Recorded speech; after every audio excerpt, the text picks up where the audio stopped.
New ইয়র্কের জ্যাকসনের থেকে আপনাদের সঙ্গে আছে আমি খালেদ মুহিদ্দিন। থাকে সেসব নিয়ে কথা বলার জন্য আজ আমাদের সঙ্গে রয়েছে আরাফাত রহমান কোকো, খালেদা জিয়ার ছোট ছেলে।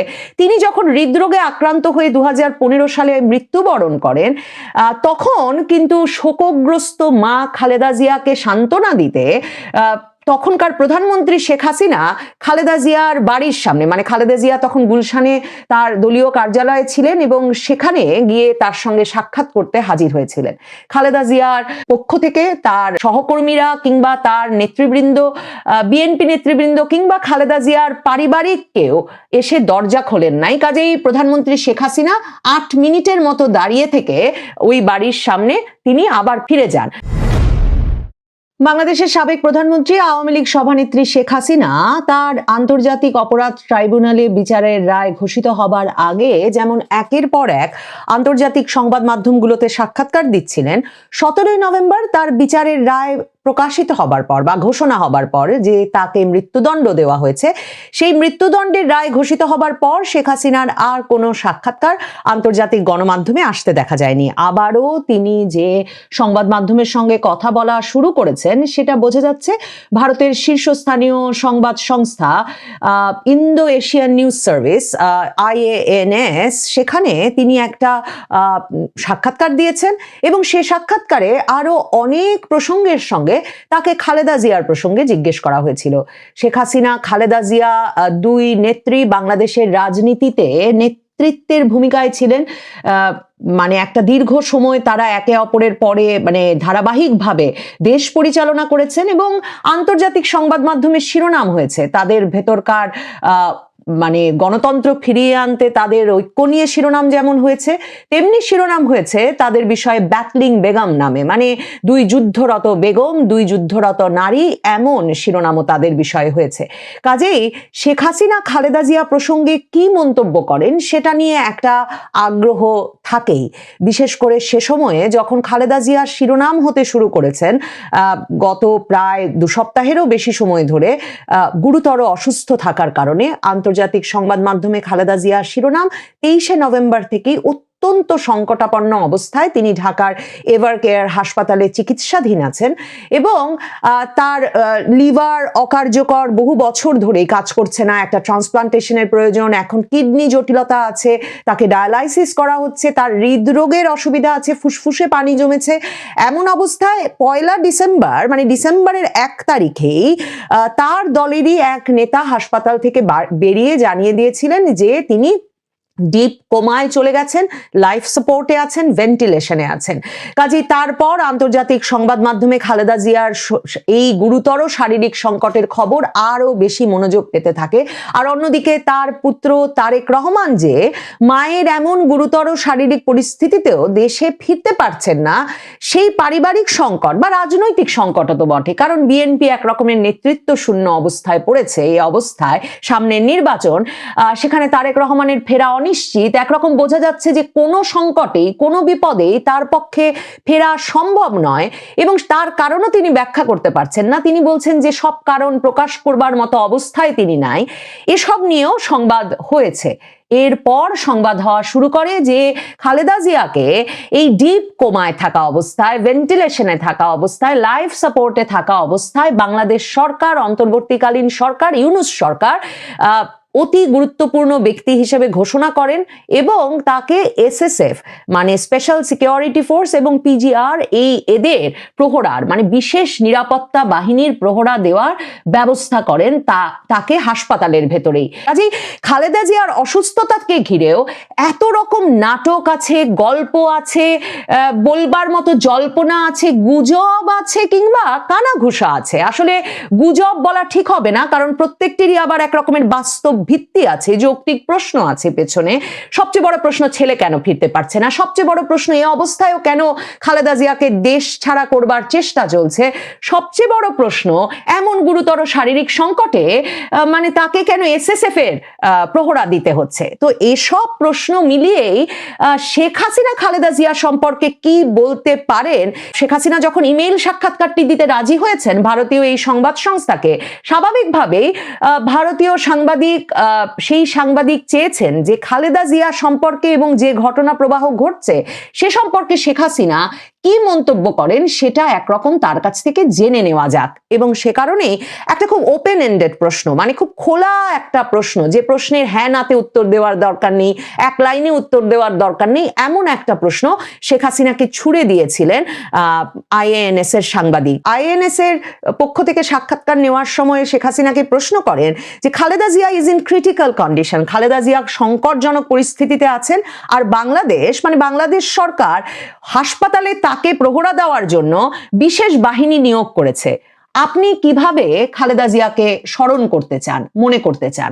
মানে একদম খালেদা জিয়া প্রসঙ্গে শেখ হাসিনা যা যা বলতে চান তার সবই শুনতে আগ্রহী মন এবং কান নিয়ে সাংবাদিক সেই প্রশ্ন করবার পর শেখ হাসিনা উত্তর দেন, I am gravely concern to hear that Begum Khaleda Zia is ইল।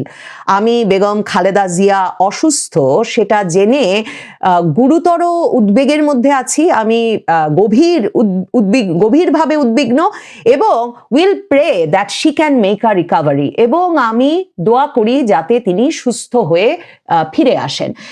শেখ হাসিনার এমন সাদামাটা উত্তর সাংবাদিক আশা করছিলেন কিনা আমি জানি না, কিন্তু শেখ হাসিনা কিন্তু ব্যক্তিগত সম্পর্কটাকে বরাবর এমন সাদামাটাই রাখতে চেয়েছেন।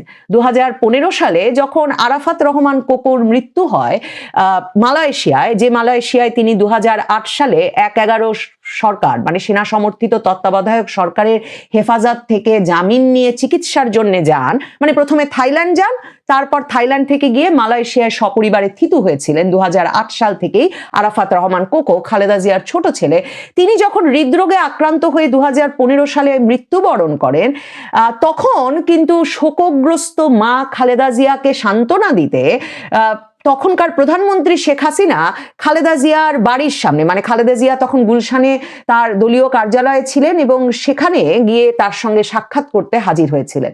খালেদা জিয়ার পক্ষ থেকে তার সহকর্মীরা কিংবা তার নেতৃবৃন্দ, বিএনপি নেতৃবৃন্দ কিংবা খালেদা জিয়ার পারিবারিক কেউ এসে দরজা খোলেন নাই। কাজেই প্রধানমন্ত্রী শেখ হাসিনা 8 মিনিটের মতো দাঁড়িয়ে থেকে ওই বাড়ির সামনে তিনি আবার ফিরে যান। খালেদা জিয়ার পক্ষ থেকে বলা হয়েছিল, তার তখনকার সহকারী শামসুল আলম শিমুল বিশ্বাস সংবাদ মাধ্যমকে তখন জানিয়েছিলেন যে খালেদা জিয়া শোকগ্রস্ত অবস্থায় ঘুমিয়ে পড়েছেন ইনজেকশন নিয়ে, কাজেই এরপর কখনো একটা অ্যাপয়েন্টমেন্ট করে খালেদা জিয়ার সঙ্গে শেখ হাসিনার নিশ্চয়ই দেখা হতে পারে। সন্ধ্যা থেকেই যেহেতু সারা বাংলাদেশের সংবাদ মাধ্যম এবং ওই গুলশান এলাকায় সাজ রব ছিল যে খালেদা জিয়া শেখ হাসিনার মধ্যে সাক্ষাৎ হবে, প্রধানমন্ত্রী শেখ হাসিনা যাবেন খালেদা জিয়ার সঙ্গে সাক্ষাৎ করতে এমন শোকের দিনে, কাজেই নিশ্চিতভাবেই বিএনপি নেতৃবৃন্দ, খালেদা জিয়ার পরিবার এবং তার সহকারীরা জানতেন প্রধানমন্ত্রী শেখ হাসিনা যাবেন, কিন্তু তারা দরজা খোলেন না। এবং তখন শেখ হাসিনার পক্ষ থেকে কিন্তু এই নিয়ে আর কোনো মন্তব্য করা হয় না। শেখ হাসিনার পক্ষ থেকে তার দলের নেতারা গিয়েছিলেন তার সঙ্গে, তোফায়েল আহমেদ দীপুমণি, কিন্তু তখন তার যিনি প্রেস সচিব ছিলেন তার পক্ষ থেকে বলা হয় যে শেখ হাসিনা শুধুই একজন মায়ের মতো শোকগ্রস্ত খালেদা জিয়ার সঙ্গে সাক্ষাৎ করতে গিয়েছিলেন, তবে সাক্ষাৎ হয়নি। কাজেই শেখ হাসিনার জন্য এরকম একটা সময়ে এমন মন্তব্য করা হয়তো অস্বাভাবিক না, তবে সংবাদ মাধ্যম যে তার কাছে how do you want to remember her, কিভাবে তাকে মনে করেন এটা শুনতে চেয়েছিল, সেটাও খুব স্বাভাবিক। কারণ শেখ হাসিনা বারবারই যখন তাকে তার ক্ষমতাসীন অবস্থায় দায়ী করা হতো যে তিনি কেন খালেদা জিয়ার সঙ্গে একটা আলাপের সম্পর্ক বজায় রাখতে পারলেন না, তখন শেখ হাসিনা একদিকে যেমন বলতেন যে 2014 সালের নির্বাচনের আগে তিনি টেলিফোনে আলোচনার চেষ্টা করেছিলেন, কিন্তু খালেদা জিয়া খুব রেগে গিয়েছিলেন, সেই টেলিফোন সংলাপ আবার ফাঁস হয়ে গিয়েছিল। এখন তো কত টেলিফোন সংলাপই এখনো ফাঁস হচ্ছে। তো সেই প্রথম দিককার টেলিফোন ফাঁসের ঘটনা, সংলাপ ফাঁস হয়ে গিয়েছিল দুই নেত্রীর, এবং তখনও দেখা গিয়েছিল খালেদা জিয়া খুব রেগে গেছেন যে শেখ হাসিনা তাকে ফোন করার পর, এবং তিনি আলোচনায় আসতে রাজি হন না। কিন্তু শেখ হাসিনা শুধু ওই প্রসঙ্গটাকে আনেন না সামনে, তিনি ওই প্রসঙ্গগুলো আনেন যে খালেদা জিয়া যখন বিশেষভাবে 15ই আগস্টে তার পুরো পরিবারকে খুন করার দিনে, হত্যা করার দিনে, এমনকি শেখ হাসিনা উল্লেখ করেন ছোট্ট রাসেল, 10 বছরের শিশু রাসেলকেও যেদিন হত্যা করা হলো, সেই দিনটাকে যখন খালেদা জিয়া তার জন্মদিন পালনের দিন হিসেবে চিহ্নিত করে বিরাট বিরাট কেক কেটে জন্মদিনের উৎসব পালন শুরু করলেন, কিংবা 21শে আগস্টের ঘটনা, যেই ঘটনায় খালেদা জিয়া সরকার, বিশেষ করে তারেক রহমানের হাওয়া ভবন, তখনকার স্বরাষ্ট্র প্রতিমন্ত্রী লুৎফুজ্জামান বাবর সহ তারেক রহমান অংশের সক্রিয় একটা মদতের প্রমাণ পাওয়া যায় এবং প্রমাণ আছে বলে আওয়ামী লীগ সরকার শেখ হাসিনারা বিশ্বাস করেন, সেই ঘটনাটির শুধু তিনি উল্লেখ করেন না, তিনি এটাও বলেন যে ওই ঘটনায় 21শে আগস্টের গ্রেনেড হামলা, যে ঘটনায় সারা পৃথিবী থেকে সহমর্মিতা, সহানুভূতি এবং উদ্বেগ জানানো হচ্ছিল, সে সময় তখনকার প্রধানমন্ত্রী খালেদা জিয়া সংসদে দাঁড়িয়ে বলেছিলেন যে 21শে আগস্টের ঘটনা, যে ঘটনায় শেখ হাসিনা তার 24 জন সহকর্মীকে হারিয়েছিলেন, সে ঘটনার জন্য ঘটাতে নাকি শেখ হাসিনা নিজেই ভ্যানিটি ব্যাগে করে গ্রেনেড নিয়ে গিয়েছিলেন সেখানে। তো সহমর্মিতার অভাবের কথা, সহানুভূতির অভাবের উদাহরণ হিসেবে শেখ হাসিনা বারবার এই কথাগুলো তুলে ধরেন। কিন্তু শেখ হাসিনাকে যখন সংবাদ মাধ্যম জিজ্ঞেস করেছে how do you want to remember her, Sheikh Hasina বলছেন তিনি গভীরভাবে উদ্বিগ্ন এবং তিনি দোয়া করেন কারণ যাতে তিনি ফিরে আসেন। সম্ভবত শেখ হাসিনাও একটা দীর্ঘ রাজনৈতিক ক্যারিয়ারে তাদের ভেতরে নানা রকম উদ্বেগ, উৎকণ্ঠা, একরকমের রোষ, ক্ষোভ, খেদ থাকবার পরেও একটা যে মানবিক সম্পর্কের জায়গাটা, সেটা সম্ভবত শেখ হাসিনা মানে বিস্মৃত হন না, তিনি সেটা মনে রাখেন। কারণ এখন তো এসব ছবিও বেরিয়ে আসছে যে কত সময়ে শেখ হাসিনা, খালেদা জিয়া আসলে পুত্রদের বিয়েতে গেছেন, পুত্র কন্যাদের বিয়েতে উপস্থিত হয়েছেন, সামাজিক অনুষ্ঠানগুলোতে উপস্থিত ছিলেন।